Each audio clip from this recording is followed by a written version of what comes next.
Hello again, this is Paul Haywood with Winfield Solutions, and today with me is Mr. Myers from the CEA Co-op, Co-op Elevator Association today, and we're out in a field of some interesting soybeans, and today we're going to talk about sudden death syndrome.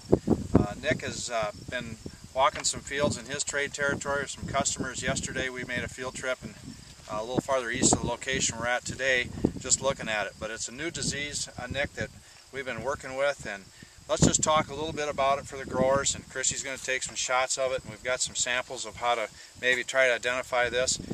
What other disease do you know, Nick, that this is associated with that kind of can be confused with it? Brown stem rot will look very similar. It can be misdiagnosed as that sometimes. So I guess let's just take a look at some of the leaf surface areas, and I think you've got a sample in your hand, and maybe Christy, you get down here and get a shot of that. See some of the leaves here. And as you turn that over, what do you see on with some of these interclerosis? Intervenal chlorosis is what you see on that, and you'll see where the veins themselves will usually stay green for quite a while, and you'll still stay brown in between. And so if we look at some of the plants that are a little farther along, we can see that they're starting to curl off and dry up and fall off, and so that kind of gives us an indication of what this thing has. This leaf here is really typical when it starts to get severe. How those veins will stay a little bit green.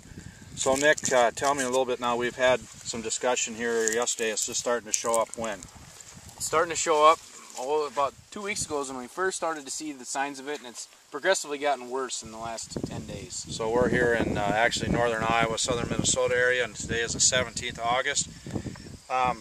What areas of the field do we normally start seeing some of the early symptoms of this? Usually any place where we had some drainage issues or some wetter areas of the field. Those same areas usually associated with compaction. That's usually where these problems will start and where they're more enhanced. So we did find out yesterday on some clay soils and some compaction issues, and this is actually where we're standing today, is right inside where the headlands are at, and we're starting to see that. So what are some of the symptoms in the, I want to take a look at the stem. We got a couple of samples here. And the first thing I'll show, Christy, if you want to come in close and I'll get that in the sun, is we actually pulled out a healthy plant that we found out here. And as you can see from what Nick's pointing out, it's very healthy, good color to it. And then Nick's got a sample of sudden death syndrome. And if you look down through in there, what can you see there, Nick? You can see how the plant itself, the stalk just isn't as healthy, and when we really see it, we can see that creamy white color in the pith. Okay. That's a telltale sign of sudden death syndrome. And what would we have if we had brown stem rot? If we had brown stem rot, this would be a different color in here. All right, so we kind of differentiate that. Oftentimes, what I've been reading, brown stem rot and sudden death syndrome can occur at the same time in the same plant. All right, so what's our solution to this out here? The biggest solution would be, the most important thing is to look at your field, see if the disease is showing up. If it is, take good notes on which fields and which areas of the fields you're seeing this. What would we do for variety selection? Variety selection, we need to look at, there is no resistance yet, anyways, to sudden death syndrome.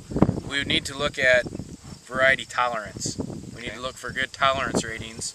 And next time this field here, in particular, would be soybeans, we'd want to select a variety that had a good tolerance score. So we're hoping the growers will take a look at this cam.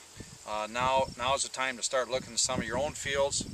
Kind of look around your neighbors and see if you have this disease in your area. Maybe there's a chance to kind of start asking what are they planting there, and look at your seed guides, and they'll give you some ratings on that. As we transition to Roundup Ready to yields, obviously we're going to have some new green varieties that will come on board. We want to make sure that we're measuring them out too. And one thing with new varieties, Paul, is sometimes that stuff isn't screened as like some of our older products.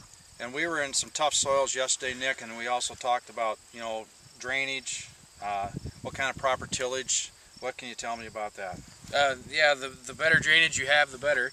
Those fields that are going to be tougher on drainage, that are generally a tougher soybean field, is where the disease could be worse and more enhanced. Selecting out the kind of tillage that you're going to use and that sort of thing. Well, we thought we'd just do a cam on that because it's a current event and something that's new to southern Minnesota and northern Iowa, particularly over in this area, so the growers get a chance to take a look at that in their own fields and work with us. So once again, from Paul and Nick, this has been a US 104 crop cam, and we thanks for your attention.